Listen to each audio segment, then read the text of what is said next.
हरिओम। नमस्ते, सभी को प्रणाम। आज होली के शुभ अवसर पर अनुस्वाध्याय को शुरू करते हैं। आज टॉपिक अपने होली पे है। गायत्री महामंत्र के साथ ओम भूर्भुवः स्वः तत्सवितुर्वरेण्यं भर्गो देवस्य धीमहि धियो यो नः प्रचोदयात्।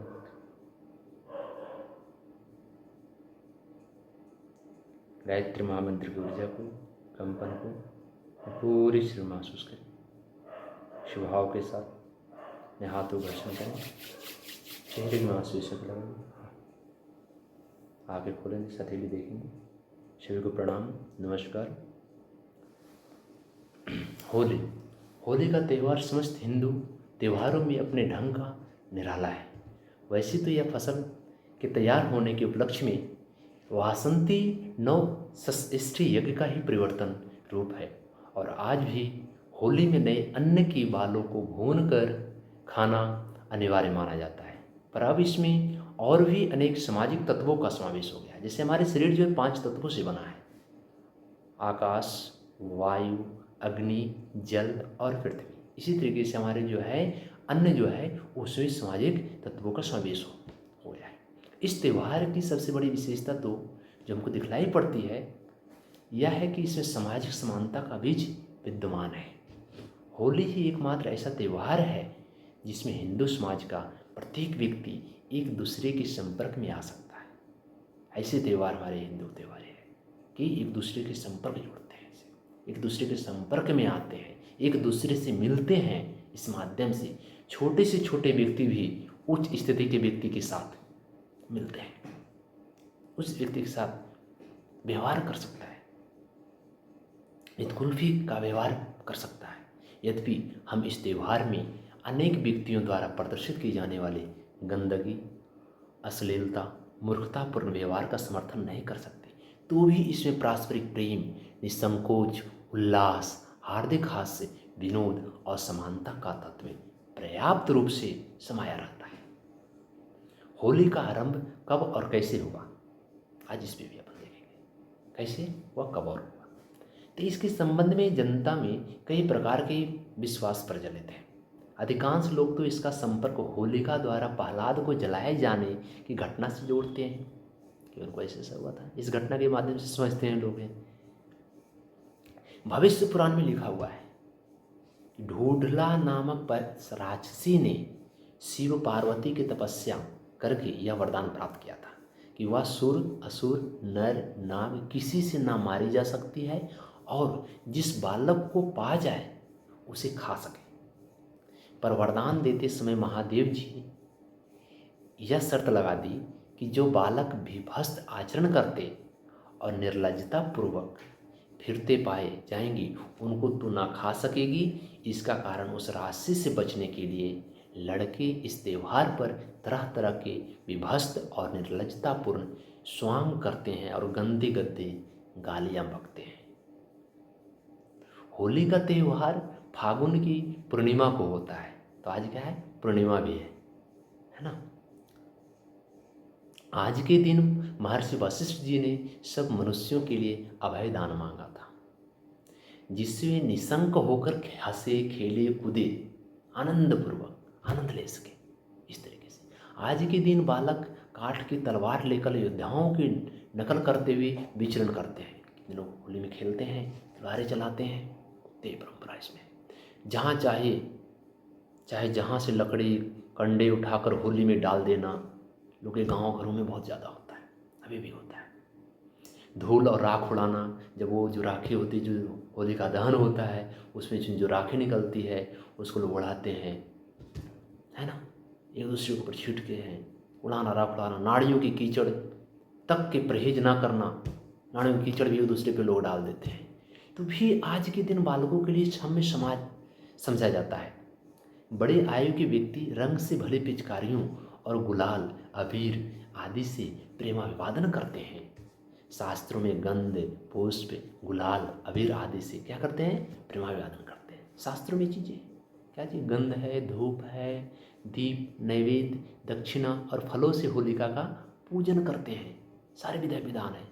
जैसे हम 16 संस्कार है, सारे संस्कार होते हैं, उस तरीके से हमें होलिका दहन में भी इस तरीके से विधि विधान के साथ पूजा करते हैं।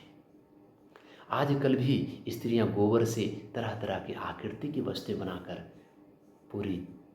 पूरी पकवान आदि के साथ होली में डालती है ना। इसे फुलौड़े बोलते हैं, पुआ बोलते हैं, ये सब सारी चीज़ बनते हैं उस दिन। इस अवसर पर सब लोग ऊंच नीच, छुटाई बढ़ाई का विचार छोड़कर खुले दिल से एक दूसरे से मिलते हैं। अगर गत वर्ष में किसी कारण परस्पर मनोमालिन्य हो गया हो, वैर विरोध उत्पन्न हो गया हो, तो उसको होली की अग्नि में भस्म करके पुनः मित्रता स्थापित कर लेते हैं कि भाई मित्रता की तरह व्यवहार करेंगे, जो हो गई सो अब हो गई। इसलिए बोलते हैं बुरा ना मानो, होली है, इस तरीके से। तो इस प्रकार होली का त्यौहार प्रेम प्रसार का पर्व है।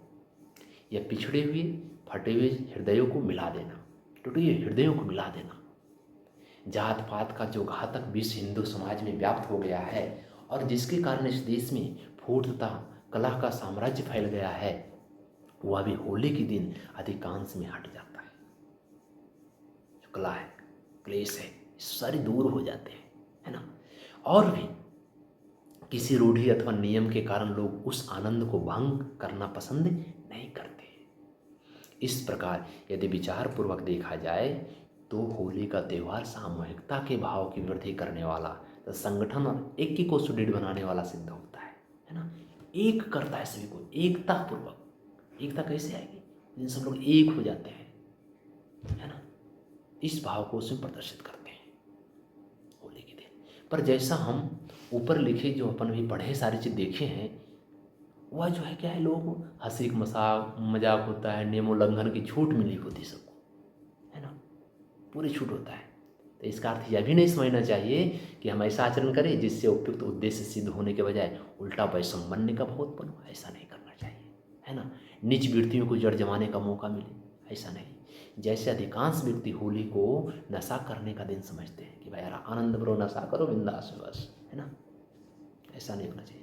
मनमाने ढंग से भांग पीते हैं लोग, शराब पीते हैं, अफीम लोग ग्रहण करते हैं, ऐसा नहीं होना चाहिए। का सेवन करके उन्मत्त बन जाते हैं। वे लोग उस अवस्था में ऐसे कृत्य कर डालते हैं जिनसे लड़ाई और झगड़े जो होती है उत्पन्न हो जाते हैं, बैर उत्पन्न हो जाते हैं। हम कह रहे थे कि बैर दूर होगा, इससे मिलते जुलते हैं, और यहाँ तो बैर उत्पन्न हो जाता है। कैसे होता है? लोग शराब का सेवन करते हैं, है ना, और ये अलग अलग तरीके का सेवन करते हैं, उसके कारण जो है इसमें बाधाएं आती है, कृत्य उत्पन्न कर डालते हैं, है ना। तो इस प्रकार अन्य लोग इस अवसर को काम वासना की पूर्ति का अवसर समझ लेते हैं। कितने लोग ऐसे भी हैं, जायज़ नाजायज तरीके से दुराचार में प्रवृत्त हो जाते हैं। आजकल एक प्रथा भावियों से अश्लीलतापूर्ण हंसी मजाक करने की भी समाज में घुस गई है ना। तो ये सब सारी चीज़ आई है। तो होली के अवसर पर अनेक व्यक्ति सीमोल्लंघन कर देते हैं। इसी प्रकार अश्लीलतापूर्ण गालियाँ बकने में भी लोग ऐसी अति करते हैं कि उसका समर्थन कोई भला आदमी नहीं कर सकता। जो भला आदमी हो कभी समर्थन नहीं कर सकता। तो हम सामाजिक उत्सवों और त्योहारों में शासकों द्वारा हस्तक्षेप की पक्षपाती नहीं है, पर होली के त्यौहार को इन गंदगी और अश्लीलता के शौकीनों ने ऐसा भ्रष्ट कर डाला है कि उसमें सरकार को पुलिस का प्रयोग करना पड़ता है। बहुत जगह ऐसे लगाते हैं, भाई इस तरीके का गाना आपको नहीं बजाना है, पुलिस को रोक करना पड़ रहा है। आजकल के व्यक्तियों को खुद समझना चाहिए इस बातों को। सैकड़ों आदमी पकड़े भी जाते हैं इसमें। पिछले कई वर्षों में इन बुरे रिवाजों के कारण होली के इन मौके पर हत्याएं तक हो जाती है, लड़ाई झगड़े के कारण, है ना। तो ऐसा नहीं करना चाहिए। इसलिए सामाजिक हितैषियों और अपने देशवासियों का कल्याण चाहने वाले सभी सज्जनों का कर्तव्य है कि होली के त्यौहार को संशोधित रूप में प्रचलित करने का प्रयत्न करें। जैसे आजकल अनेक नगरों में, कुछ मोहल्लों में इस अवसर पर सामूहिक चंदा करके केवल रंग गुलाल की होली खेलते हैं। संगीत आदि की व्यवस्था की जाती है, आनंदपूर्वक खेलते हैं। हम मनोरंजन और हास्य विनोद की विरोधी नहीं हैं, वरन हम यहाँ तक मानने को तैयार हैं कि हंसाना मनुष्य जीवन के लिए वरदान स्वरूप है, और जो हंस नहीं सकता उसकी गिनती मनुष्यों में नहीं होती है। इसलिए गुरुदेव एक पुस्तक लिखते हैं, हंसते खेलते जिंदगी जिए। कैसी जिंदगी जिए? हंसते खेलते जिंदगी जिए। जब उसमें पढ़ेंगे तब आपको आनंद आएगा। मनोरंजन मानव जीवन का एक परमावश्यक अंग है। मनोरंजन आज मनोरंजन शब्द ही भूल गए हैं, इतनी व्यस्तता आ गई है हर सेक्टर में। कोई भी सेक्टर में उठ जाइए व्यक्ति को देखिए, आज इतने स्ट्रेस में है, जॉब के कारण, बिजनेस के कारण, आईटी सेक्टर में और सारे डिपार्टमेंट जो है सब लोग स्ट्रेस में जी रहे हैं। तो कारण क्या है? वो मनोरंजन नहीं करते हैं, आनंदपूर्वक नहीं करते, इसलिए चीज़ें आती है। आनंद लेना है हर चीज़ों में, बोझ नहीं। उसके लिए सदैव उचित व्यवस्था की जानी चाहिए। पर इन सब बातों में यह ध्यान रखना अनिवार्य है कि ये कार्य लाभदायक ढंग से किए जाए, है ना। ऐसे तरीके से नहीं जिससे हमारे समाज की हानि हो, दोनों को फायदे हो, इस तरीके से करना चाहिए।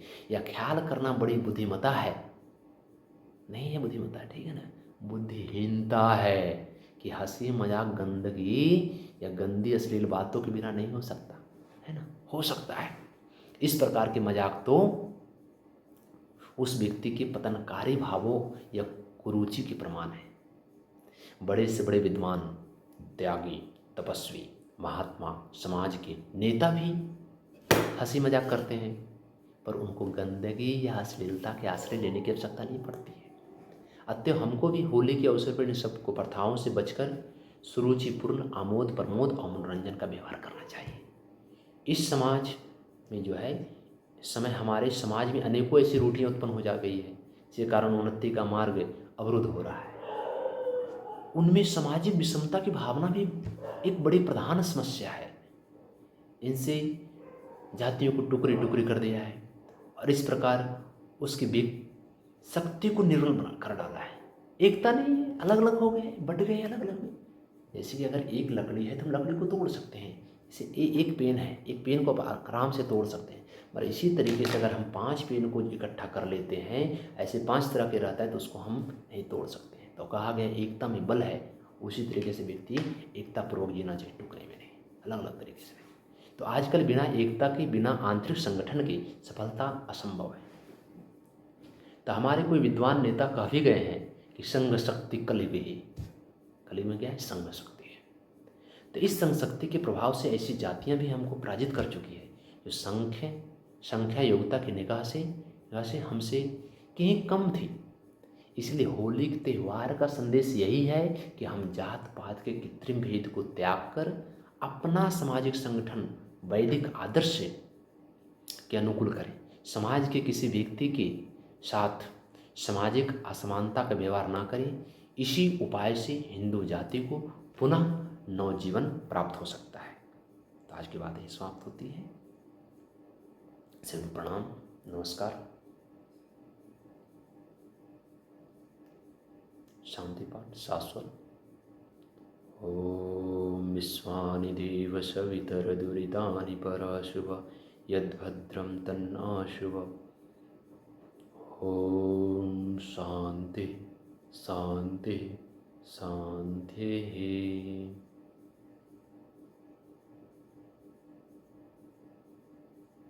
सभी को धन्यवाद, प्रणाम।